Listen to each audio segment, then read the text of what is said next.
اعوذ باللہ من الشیطان الرجیم بسم اللہ الرحمن الرحیم الحمد للہ رب العالمین والصلاة والسلام علی اشرف الانبیاء والمرسلین وعلی آلہ الاطیبین الاطہرین لا سیما بقیت اللہ فی الارضین روحی وارواح العالمین لہ الفدا واللعنۃ الابدیۃ علی اعدائہم من الآن الى قیام یوم الدین رب اشرح لی صدری ویسر لی امری واحلل عقدة من لساني يفقهوا قولي أما بعد فقد قال الله تبارك وتعالى في كتابه المجيد وفرقانه الحميد وقوله الحق أعوذ بالله من الشيطان الرجيم بسم الله الرحمن الرحيم ليس عليكم هداهم ولكن الله يهدي من يشاء وما تنفقوا من خير فلأنفسكم وما تنفقون إلا ابتغاء وجه الله وما تنفقوا من خير يوفى إليكم وأنتم لا تظلمون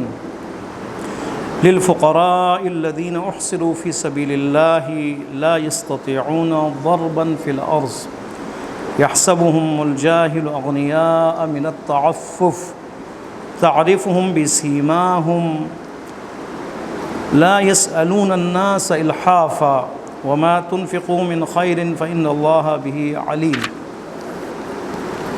الحمدللہ ہماری گفتگو کا سلسلہ جاری تفسیر ترتیب قرآن مجید سورہ مبارک بقرہ 272 اور 273 نمبر آیت تسلسل اور ایک سلسلہ جو جاری ہے اور جو عنوان جو ابھی جاری ہے وہ انفاق پروردگار عالم کے راہ میں خرچ کرنا، یہ عنوان ہے ابھی تک مختلف نشستوں میں. البتہ پہلے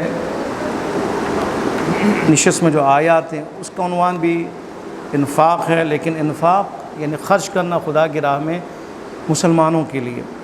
ٹھیک ہے، مسلمان جو نادار ہیں، جو محتاج ہیں، جو غریب ہیں، جو مفلس ہیں، ان کے لیے خرچ کرنے کے لیے جو اسلامی دین میں جو سسٹم ہے وہ انفاق ہے، تاکہ امیروں کے جیب سے فقیروں کے جیب تک یہ رقم جائے اور ان کی زندگی بلند ہو، ان کی زندگی میں آسانیاں ہوں، فقراء غنا کی طرف جائیں، فقیر غنی بن جائیں. اسلام میں یہ تو نہیں ہے نا جو فقیر ہے وہ فقیر ہی رہیں، تا ابد فقیر رہیں، کس نے کہا ہے؟ اور جو امیر ہے وہ امیر ہی رہیں. نہیں، اسلام میں عزت سے زندگی کی تاکید ہے، اسلام میں بے محتاج زندگی کی تاکید ہے. اسلام میں منع کیا گیا ایک انسان اپنے آپ کو اتنا کمزور سمجھے کہ وہ فقیر ہو اور وہ تنگ دست اور میں محتاج ہو اور ہاتھ بڑھائے لوگوں کے سامنے. اسلام اس کی مذمت کرتا ہے. جتنا اس کے اندر سکت ہے، طاقت ہے، وہ محنت کرے، وہ جاب میں جائے، وہ نوکری کرے، وہ کاروبار کرے اور وہ اپنے لیے سامان فراہم کرے، اپنے لیے معیشت کو بہتر بنائے، نہ صرف اپنے لیے، لوگوں کے لیے سہارا بنے. یہ ہے اسلام. ٹھیک ہے، نہ کہ خود بے سہارا ہو جائے اور لوگوں کا محتاج ہو جائے. پہلے مثلا 277 271 آیت میں خداوند متعال اور اس سے پہلے انفاق پر گفتگو ہوئی، لیکن انفاق کس کے لیے؟ صدقات کس کے لیے؟ مسلمانوں کے لیے. وما انتم من نفقۃ او نذرتم، خداوند متعال نے فرمایا جو تم نفقہ انفاق کرو گے اور جو تم نذر کرو گے، ٹھیک ہے، وہ خدا اس کو جانتا ہے. وما للظالمین من انصار ان تبدوا الصدقات، اگر تم آشکار دو انفاق کرو، صدقہ آشکار طور پر کھل کر دو، علی اعلان دو، فنعم ما ہی، بہت اچھا ہے. اگر تشویق ہو جائے اور لوگ جذب ہوں اس کی طرف، عزت اس کی پائمال نہ ہو تو آپ کھل کے دیں. ٹھیک ہے، اگر ریا کا خطرہ ہے، دوسروں کی عزت کے پائمالی کا خطرہ ہے تو چھپ کے دیں. تو کن کے لیے تھا؟ مسلمانوں کے لیے. لیکن آج دیکھیں خداوند متعال نے فرمایا لیس علیکم ہداہم، یا رسول خدا صلی اللہ علیہ وسلم سے خطاب ہے، اے رسول ان کے لیے جو آپ کے اوپر واجب نہیں کہ آپ کی ہدایت کریں. لیس علیکم، اے رسول آپ کے اوپر واجب نہیں ہے کہ آپ ہداہم ان کی ہدایت کریں. البتہ ہدایت تو ان کی ذمہ داریوں میں سے ذمہ داری ہے نا. رسول اللہ کی ذمہ داری بنیادی کیا؟ ہدایت ہے. قرآن ھدی للمتقین ہے، رسول خدا ہادی ہے. یہاں پہ کیا فرما رہے ہیں؟ آپ کے اوپر کوئی ذمہ داری نہیں. یہاں پہ فرما رہے ہیں آپ کے اوپر ذمہ داری یہ نہیں ہے، واجب نہیں کہ آپ بالاجبار ان کی ہدایت فرمائیں. یعنی زبردستی تو نہیں ہدایت ہوتی نا. محسن فرماتے ہیں بالاجبار، یعنی زبردستی آپ ان کی ہدایت نہیں کر سکتے، یعنی آپ کے اوپر اتنی ذمہ داری نہیں کہ آپ آئیں اور زبردستی ان کو انفاق نہ کر کے، خرچ نہ دے کر، مثلا ایک اس کے لیے شان نزول ہے، مثلا آپ جو غیر مسلم ہیں، کافر ہیں، مشرک ہیں، نادار ہیں، مفلس ہیں، تنگ دست ہیں، ان کو دے سکتے ہیں، انفاق کرتے ہوئے ان کو آپ خرچ دے سکتے ہیں. یہ ہے سوال. مثلا یہاں پہ شان نزول میں ہے کہ مسلمان تھے، خوب مقابلے میں کافر ہے، مشرک ہے. مثلا اسماء ایک خاتون ہے، عمرے کے سفر میں ہے، رسول اللہ خدا کے ہمراہ ہے، ان کی ماں اور ان کی دادی کافرہ ہے، مشرکہ ہے. یہ دونوں آئے اپنی بیٹی کے پاس کہ ہمیں کچھ چاہیے، ہم تو رل گئے، مثلا ہم محتاج ہیں، ہمیں پیسوں کی ضرورت ہے. انہوں نے انکار کیا، کہا ہم مسلمان، تم کافر مشرک. رسول اللہ کی خدمت میں حاضر ہوئی، یا رسول اللہ آیا ہم انفاق کر سکتے ہیں مشرک اور کافر کو؟ یہ آیت نازل ہوئی کہ اے رسول خدا، یہ ایسا نہیں ہے کہ آپ ان کو نہ دیں، انفاق نہ کریں اور ان کو پھر مجبور کریں، کافروں کو پھر ان کو پریشر میں لے کے آئیں، پھر وہ اسلام لے کے آئیں، پھر آپ اس کو دیں، انفاق کریں. کہتے ہیں یہ نہیں ہے، ایسا نہیں ہے. انسانیت کے ہونے کے ناطے سے، انسان ہونے کی حیثیت سے کوئی فرق نہیں ہے. ٹھیک ہے، ایک دفعہ ہے کہ مومن اور مسلمان آپ اس کی جو ہے نا آپ مدد کر رہے ہیں، ایک دفعہ نہیں، انسان ہونے کی حیثیت سے آپ ان کی مدد کریں گے. فرمایا لیس علیکم ہداہم، اے رسول آپ کے اوپر واجب نہیں کہ بالاجبار آپ کو ہدایت کرے اور ہدایت کر کے مسلمان ہو جائیں، مسلمان ہونے کے بعد پھر آپ انفاق کریں، ان کو دیں کچھ. نہیں، انسان ہونے کی حیثیت سے آپ ان کی ہدایت کریں گے، لیکن بالاجبار نہیں. ٹھیک ہے، ایسا نہیں کہ مسلمان ہو، شرط یہ ہو کہ مسلمان ہو جائے پھر میرا مال اس کی طرف جائے گا. نہیں، انسان ہونے کی حیثیت سے اگر وہ محتاج ہے، اگر وہ فقیر ہے تو ان کی آپ مدد کر سکتے ہیں انسان ہونے کی حیثیت سے، کیونکہ اسلام دین انسانیت ہے، درد رکھنے والا دین ہے. اسلام یہ چاہتا ہے کہ مسلمان درد مند ہو، احساس کرنے والا ہو. ٹھیک ہے، چاہے جو مرضی ہو. جب خداوند متعال نے فرمایا کہ کوئی بھی اگر آپ شور فریاد نہیں کر سکتے اپنی مصیبتوں پر، لیکن الا من ظلم، مگر وہ کہ جو ظلم کا شکار ہو. اگر کوئی مظلوم ہو اور مظلوم ہو تو آپ وہاں پر فریاد کر سکتے ہیں، احتجاج کر سکتے ہیں، شور کر سکتے ہیں. وہاں پہ نہیں کہا وہ کافر ہے، وہ مشرک ہے، وہ کیا ہے. مظلوم جو بھی ہو آپ اس کے لیے میدان میں آئیں گے. اسلام یہ ہمیں درس دیتا ہے، مظلوم کوئی بھی ہو، چاہے وہ فلسطین ہو، چاہے وہ میانمار ہو، چاہے بت پرست ہو، جہاں پہ بھی آپ کو ظلم نظر آئے گا، مسلمان اسلام کے بنیادی اصولوں کے مطابق، فطرت کے مطابق ان کی فریاد رسی کرے گا، آئے گا میدان میں. لہٰذا فرمایا لیس علیکم ہداہم ولکن اللہ یہدی من یشاء. آپ زبردستی ہدایت نہیں کر سکتے اور ان کو مجبور نہیں کر سکتے کہ مسلمان ہو تاکہ انفاق ہو. ولکن اللہ، مگر یہ کہ اللہ ہے جو حقیقی معنوں میں یہدی من یشاء، جس کو ہدایت کرنا چاہتا ہے وہ کر سکتا ہے. ہدایت کا جو حق حقیقی ہے وہ خداوند متعال کی ذات ہے. ٹھیک ہے، ہدایت کی قسمیں ہیں. ایک ہدایت تکوینی ہے، ہدایت تکوینی، نیچرل ہدایت. ٹھیک ہے، یعنی ہر چیز کی ہدایت ہوتی ہے، اس میں ہر چیز شامل ہے.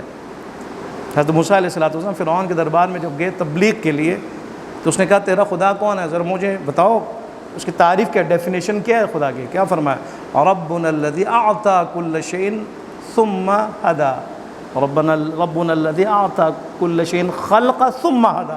میرا پروردگار ہے فرعون وہ کہ جو ہر چیز کو خلق کرنے والا ہے پھر اس کی ہدایت کرنے والا ہے. ٹھیک ہے، نہ تو خالق ہے نہ تو ہدایت کرنے والا ہے، تو خدا نہیں ہو سکتا. خدا کی ڈیفینیشن یہ ہے کہ وہ خدا ہر چیز کا خالق ہو، پھر ہر چیز کی ہدایت بھی اس کے ذمہ ہو. وہ میرا خدا ہے، یعنی ہر چیز کی بات ہوئی ہے. ہر چیز میں نباتات شامل ہے، ہر چیز میں حیوانات شامل ہیں، ہر چیز میں جمادات شامل ہے، چاہے وہ حیوان ہو، چاہے وہ جاندار ہو، چاہے وہ بے جان ہو. ہر چیز کی خلقت کے بعد اس کی ہدایت خدا کی ذمہ داریوں میں سے ذمہ داری. اسے کہتے ہیں ہدایت تکوینی. ٹھیک ہے، ایک بچہ جب ماں کے پیٹ میں آتا ہے اس کی ہدایت ہوتی ہے، وہ ہدایت اللہ کے ہاتھ میں ہے. اس کا بڑھنا 9 مہینے تک، 4 مہینے میں روح آنا، پھر حرکت کرنا، پھر اس کا بڑھنا، پھر دنیا میں آنا، اس کا قد کا بڑھنا، اس کے جسم کا بڑھنا، یہ سارا ہدایت تکوینی ہے. یعنی خداوند متعال ایک سسٹمیٹک طور پر رکھ دیے کہ اس نے اس قطرے سے سفر کا آغاز کرنا ہے اور اس نے 10 مہینے 9 مہینے میں باہر آنا ہے. اس کے بعد اس کی ترقی مزید ہوگی، پھر بلوغ کا زمانہ، پھر اس طرح یہ آگے جائے گا، پھر لڑکپن، پھر بڑھاپا، اور یہ ہدایت تکوینی ہے جو ہدایت ہے، ٹھیک ہے۔ ایک ہدایت مثلا نباتاتی دنیا میں بیج کی ہدایت خداوند نے، اس بیج کے اندر وہ پوٹینشیل خداوند متعال نے رکھ دی ہے کہ وہ بیج اس قابل ہے کہ وہ درخت بن جائے، پھل دے، پھول دے، ٹھیک ہے۔ وہ بیج جب زمین میں جائے اس کے بعد وہ پھٹتا ہے، تنا نکلتا ہے، پھر زمین پہ آتا ہے، پھر اس کے بعد وہ ایک پودا بنتا ہے، پودے سے درخت بنتا ہے، پھر اس کو پھول کھلتے ہیں، پھر اس کے بعد اس کو پھل لگتا ہے، پھر انسان اس کو کھاتا ہے۔ یہ ہدایت ہے نباتاتی دنیا میں۔ یہ بھی ہدایت ہے، کیا ہے؟ تکوین۔ نظام شمسی میں آپ جائیں باہر، کہکشان، وہ سورج، چاند، ستارے جو اپنے مدار پہ حرکت کرتے ہیں، یہ ہدایت تکوینی ہے خداوند متعال کی طرف سے، ٹھیک ہے۔ ان کو ایک ہدایت دی ہے، اس ہدایت کے مطابق انہوں نے آنا ہے، جانا ہے، چکر لگانا ہے، دن نے آنا ہے، رات نے آنا ہے، ایک سسٹم جو ہے اس کا چلتا ہے۔ یہ ہدایت تکوینی ہے۔ اس ہدایت میں رسول اللہ کا کوئی ہاتھ نہیں ہے، خداوند متعال۔ وَلَٰكِنَّ اللَّهَ يَهْدِي مَن يَشَاءُ، خدا کی ہدایت خاص ہے، خدا کے لیے ہے۔ اسی طرح آپ دیکھتے ہیں ہدایت تشریح ہے۔ تشریح میں کیا ہے؟ تبلیغ ہے۔ تشریح میں کیا؟ انبیاء کو بھیجنا ہے۔ تشریح میں انبیاء کی تبلیغ ہے، انبیاء کا سکھانا، دین کو تبیین کرنا، اس میں قرآن کا نازل ہونا، یہ سارا ہدایت تشریح ہے، جس میں انبیاء بھی ہیں، ائمہ بھی ہیں، علماء بھی شامل ہیں۔ ان کا کام ہدایت تشریح، یعنی شریعت اور دین مطابق انسان کی تربیت، تعلیم دینا، ان کی تربیت دینا، ان کو شعور دینا، ان کو بصیرت دینا، ان کو کمال تک پہنچانا، ان کو غفلت سے نکالنا، ان کو بیدار کرنا، ان کو اسلام سکھانا، ان کو اخلاق سکھانا، ٹھیک ہے، ان کو شعور دینا، ان کو سیاست سکھانا، ان کو معیشت سکھانا، ان کو اقتصاد کیسے کرنا وہ سکھانا، ان کو کاروبار کیسے کیا جاتا وہ سکھانا، ان کو یہ سکھانا کہ یہ حلال ہے اور یہ حرام ہے، خبردار حرام کی طرف نہیں جانا، تمہارے لیے نقصان دہ ہے، خبردار شراب کی طرف نہیں جانا، تمہارے عقل کے لیے نقصان دہ ہے، تمہارے حیا کے لیے نقصان دہ ہے، خبردار چوری نہ کرنا، یہ غصب ہے، کسی کا مال ہے، یہ پورے معاشرے کے لیے نقصان دہ ہے۔ ہدایت کی قسم ہدایت تشریح ہے، تکوینی تشریح۔ اور ہدایت کی قسم ہے جی وسائل فراہم کرنا، جس کہتے ہیں توفیق۔ تفسیر نوونہ میں آیت اللہ مکارم شہزادی فرماتے ہیں ان قسموں کو۔ تیسری قسم کیا ہے؟ ہدایت توفیقی، جیسے یعنی توفیق دینا، یعنی وسائل دینا، ٹھیک ہے، آپ کو وسائل دینا کہ جو ہدایت، خود ہدایت نہیں ہے، ہدایت کے لیے وسیلہ ہے۔ مثلا مدرسہ بنانا، مسجد بنانا، کتابیں مہیا کرنا، معلم استاد دینا، یہ سارے کیا ہے؟ خداوند متعال کی طرف سے ہدایت ہے۔ لیکن کون سی ہدایت ہے؟ یعنی وسائل دینے والی ہدایت، یعنی جو خود مقدمہ بنتا ہے ہدایت کے لیے، میدان فراہم کرتا ہے۔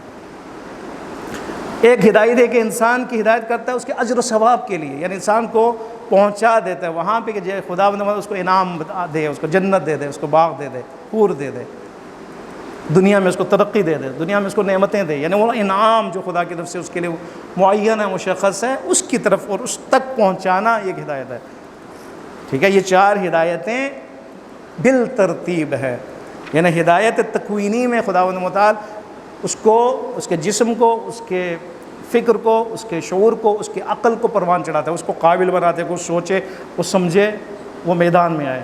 یہ ہے ہدایت تکوینی۔ میرے عقل کام کرے گی تو مجھے ہدایت ملے گی نا، میں سوچوں گا، خدا کے متعال کی طرف سے سوچنے کی قوت میرے اندر آئے گی، ٹھیک ہے، میرے اندر بصیرت آئے گی، میرے اندر شوق آئے گا، تب میں ہدایت حاصل کروں گا۔ پہلا ہی ہے تکوینی۔ تکوینی کے بعد پھر ہدایت تشریح ہے، یعنی جب میں اس قابل ہو جاؤں تکویناً تو اس کے بعد ہدایت تشریح ہے، انبیاء کی تعلیمات میرے لیے کام آئیں گی، میں اس کی طرف جذب ہو جاؤں گا، میں قرآن کو سیکھنے کی کوشش کروں گا، ٹھیک ہے، اس عقل کے بل بوتے پر میں اس کو سمجھنے کی کوشش کروں گا، عقل میری رہنمائی کرے گی، مجھے انسان بنائے گی۔ اس کے بعد ہدایت توفیقی ہے، یعنی خداوند متعال پھر وسائل فراہم کرتا ہے، وسائل فراہم کرتا ہے، پھر وہ مسجد تک پہنچتا ہے، جس طرح آپ یہاں پہ تشریف فرما، ٹھیک ہے، پھر آپ ایسے پروگرام میں آپ جہاں پہنچتے ہیں کہ جو مجلس محافل ہے، جہاں پہ ہدایت ہوتی ہے۔ اس کے بعد پھر چوتھے مرحلے میں انسان اس قابل ہو جاتا ہے کہ اس کو انعام دیا جائے، یہ انعام دینا بھی ہدایت ہے۔ اب اس میں جو خداوند متعال نے فرمایا وَلَٰكِنَّ اللَّهَ يَهْدِي مَن يَشَاءُ، لیکن وہ جو ہدایت جو خداوند متعال کے ساتھ مخصوص ہے، نہ انبیاء کا تعلق ہے، نہ امام کا تعلق ہے، نہ علماء کا تعلق ہے، وہ کیا ہے؟ ہدایت تشریح ہے، ہدایت تکوینی خدا کے لیے خاص ہے۔ ہدایت توفیقی بھی خدا کے لحاظ ہے، اور وہ انعام جو ہدایت کے طور پر انسان کو دی جاتی ہے اور خدا متعال اس کو اس انعام تک پہنچاتا ہے، جنت تک پہنچاتا ہے، کامیابی تک پہنچاتا ہے، دنیا میں آخرت میں جنت وغیرہ، ٹھیک ہے۔ یہ وہ ہدایت ہے جو آخری ہدایت ہے۔ یہ تین خدا کے ساتھ مخصوص ہے، ایک تشریع انبیاء کے ساتھ مخصوص ہے اور علماء کے ساتھ مخصوص ہے۔ اس لیے فرماتا ہے یا رسول اللہ آپ اجباراً آپ ان کی ہدایت نہیں کر سکتے، آپ تبلیغاً کر سکتے ہیں، اخلاقاً کر سکتے ہیں، تعلیم دے کر سکتے ہیں، اجباراً نہیں۔ وہ ہدایت جو خدا کے ساتھ مخصوص ہے وہ خدا کے ساتھ مخصوص ہے، جس کو چاہے جس میں قابلیت ہو وہ خدا اس کی ہدایت فرما دیتا ہے، چاہے وہ تکوینی ہو، چاہے وہ تشریعی ہو، چاہے وہ توفیق والا ہدایت ہو، چاہے وہ انعام والی ہدایت ہو، وہ خدا کے ساتھ مخصوص ہے۔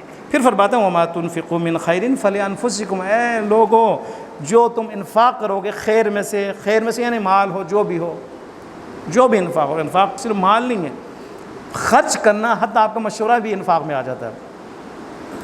استاد اگر علم تعلیم دے اس کے انفاق میں آ جاتا ہے، یعنی اس اپنا علم کو خرچ کر رہا ہے، کبھی مال ہے وہ خرچ کر رہا ہے، کبھی مشورہ ہے وہ خرچ کر رہا ہے، کبھی قابلیت ہے وہ خرچ کر رہا ہے، کبھی علم تعلیم ہے وہ خرچ کر رہا ہے، ٹھیک ہے۔ یہ سارا جو بھی تم انفاق کرو گے خیر میں سے فَلِأَنفُسِكُمْ، تمہارے اپنے فائدے میں ہے،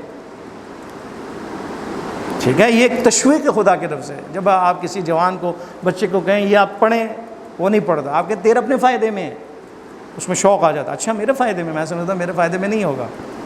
خداوند متعال یہ فرما رہا ہے جو بھی تم خیر میں سے خرچ کرو گے، انفاق کرو گے، فَلِأَنفُسِكُمْ، تمہارے فائدے کے لیے۔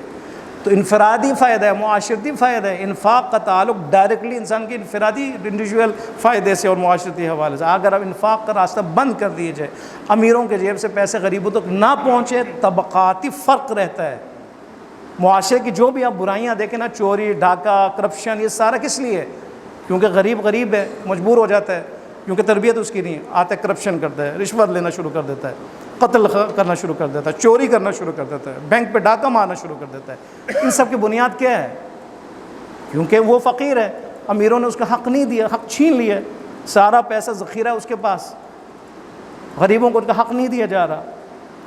اس لیے کہ فَلِأَنفُسِكُمْ، اگر تم خرچ کرو گے نا تمہیں فائدہ ہوگا، اس کا فائدہ تم تک لوٹ آئے گا۔ انفرادی فائدہ کو اجر و ثواب وہ الگ چیز ہے، برکتیں ہیں جو الگ چیز ہے، لیکن معاشرے میں جو فرق ختم ہوگا لوگوں کے درمیان میں، ٹھیک ہے، جو ہر فساد کی جڑ ہے، معاشرہ پرامن ہوگا، پرسکون ہوگا، اس کا فائدہ کس کی طرف ہے؟ پھر اسی کے لیے ہے۔ وہ فائدہ اگر اجتماعی ہو اس کا بھی پلٹ کیا ہے اسی شخص کی طرف ہے نا۔ معاشرے میں سکون ہوگا اس کو سکون ہوگا، معاشرے میں اگر چوری ڈاکہ وغیرہ معاشرتی برائیاں نہیں ہوگی، کس کو فائدہ ہوگا؟ اس کو فائدہ ہوگا، اس کی فیملی کو فائدہ ہوگا، ٹھیک ہے۔ یہ آپ دیکھیں جتنے فقر و فحشا ہے، جتنے بھی جنسی مسائل ہیں، جتنے بھی ہیں تعلقات ہیں، ان کے بھی جڑ کے ہیں وہی پیسے ہیں، طبقاتی فرق ہے، طبقاتی نظام کون ہے، امیر و غریب میں فرق ہونا اور غریبوں کی طرف توجہ نہ دینا، ٹھیک ہے۔ یہ چلے جاتے ہیں، پستی کا شکار ہو جاتے ہیں، اس کے بعد دوسری طرف چلے جاتے ہیں، پھر حیا معاشرے میں ختم ہو جاتا ہے۔ پس بے حیا معاشرہ کس کے لیے فائدہ مند ہے؟ ٹھیک ہے، ایمان امن سے ہے نا، ایمان یعنی امن، یعنی جتنا آپ کے اندر ایمان میں قوت آتی جائے گی، معاشرت افراد مثلا 50% سے 80% تک سارے ایماندار ہوں گے، معاشرہ پرامن ہوگا، وہاں پہ تھوڑی برائیاں ہوں گی۔ جب ایک انسان ایمان رکھتا ہے تو ایمان والوں سے امن قائم ہوتا ہے۔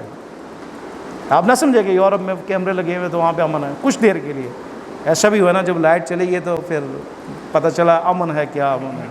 ان کے یوٹیلیٹی سٹورز اور ان کے سارے پہ حملہ ہوا، سارے جب لائٹ آئی تو سارا خالی ہو چکا تھا، ٹھیک ہے۔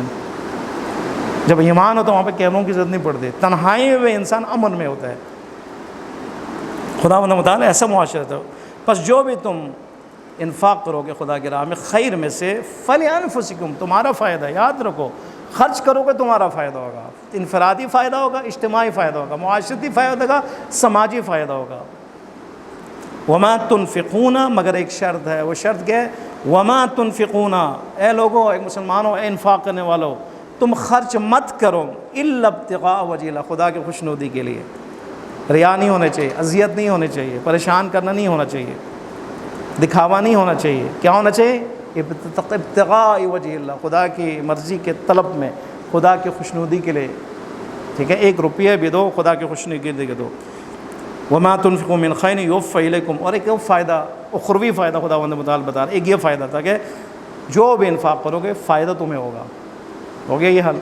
اس کے بعد فرماتے ہیں آخرت میں تمہارے ساتھ وفا کیا جائے گا، ٹھیک ہے، جو بھی تم انفاق خداوند متعال کے راہ میں کرو گے اس کا فائدہ یعنی وفا بطور کامل، اس کا اجر تمہیں مکمل طور پر دیا جائے گا۔ ایک فائدہ یہ ہوا نا، فائدہ ایک یہ کہ تمہارے اپنے فائدے میں انفرادی ہو چاہے اجتماعی ہو، ایک فائدہ اخروی کہ تمہیں ہر چیز کا اجر دیا جائے گا۔ دیکھیں وما تنفقوا من خیر یوفى الیکم وانتم لا تظلمون، وفا کیا جائے گا، ایک یعنی اس کی ایک چیز بھی تم سے چھینا نہیں جائے گا، تم سے ظلم نہیں کیا جائے گا۔ وانتم لا تظلمون، تمہارے پر ظلم نہیں کیا جائے گا، ٹھیک ہے، تمہیں مکمل طور پر اس کا اجر دیا جائے گا، اجر دیا جائے گا تمہیں۔ اور جب اجر ہے اس کے لیے پھر پریشانی کس بات کی ہے؟ دنیا میں اجر، آخرت میں اجر، دنیا میں فوائد، آخرت میں فوائد۔ اگلی آیت میں آپ دیکھیں خداوند متعال کیا فرما رہا ہے، للفقراء الذین احسروا، یہ جو انفاق کرنا ہے کس کے لیے کرنا ہے، کون سی راہ میں کرنا ہے، کن کو دینا ہے؟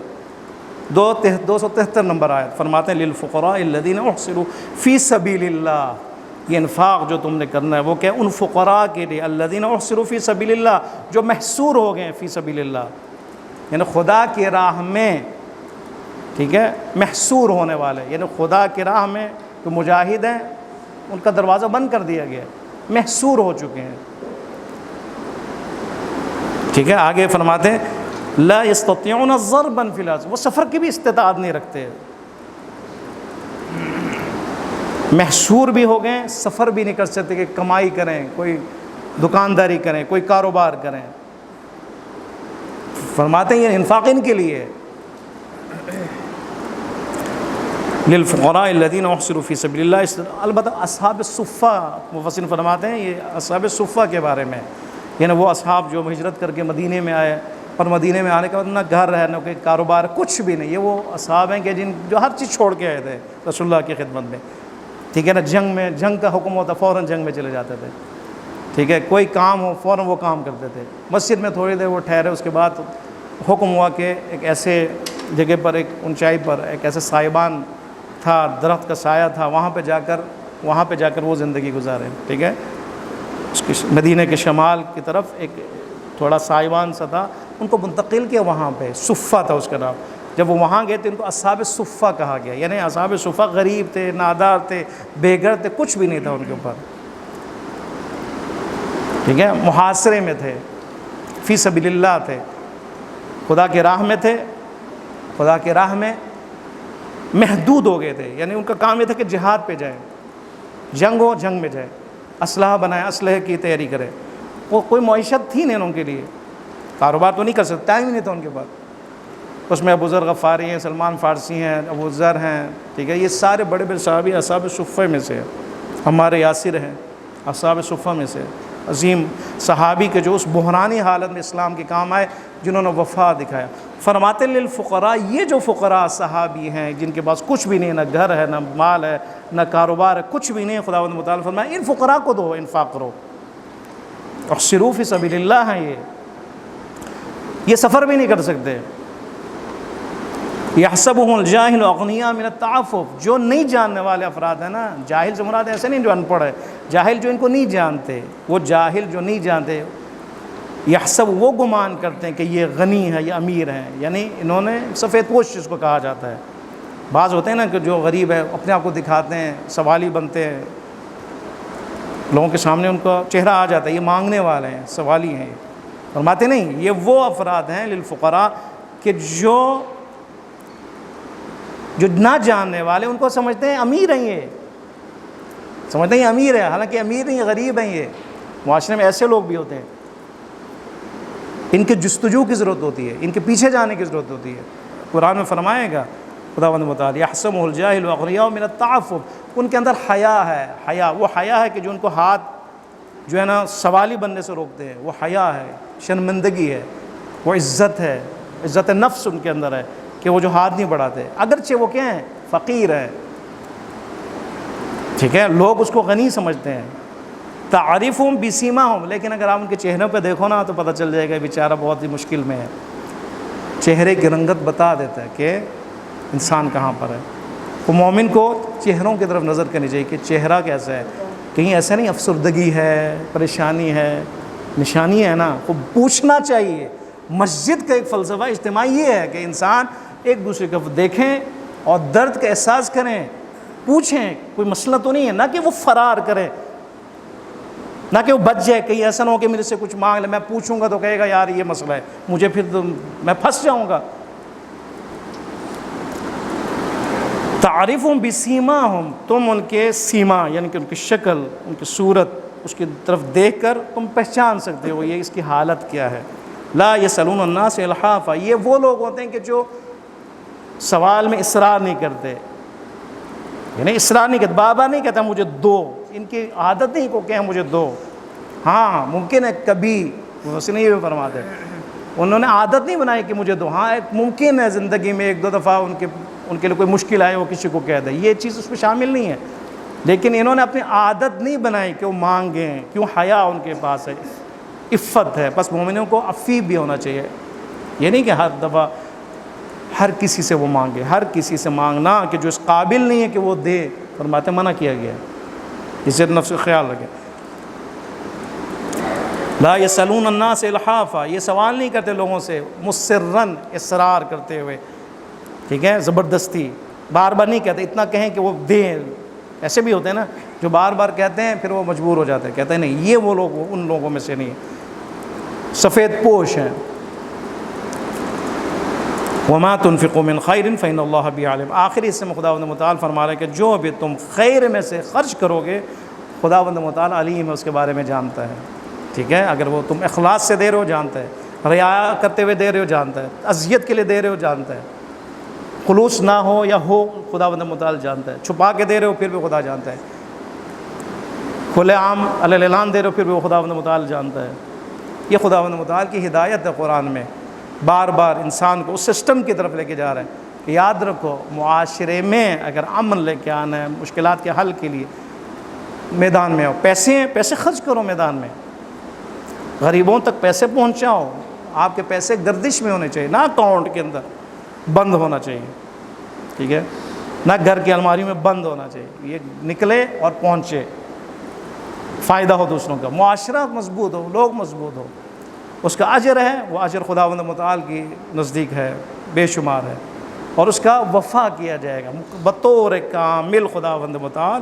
وما تنفقوا من خیر یوفى الیکم وانتم لا تظلمون، ظلم نہیں کیا جائے گا،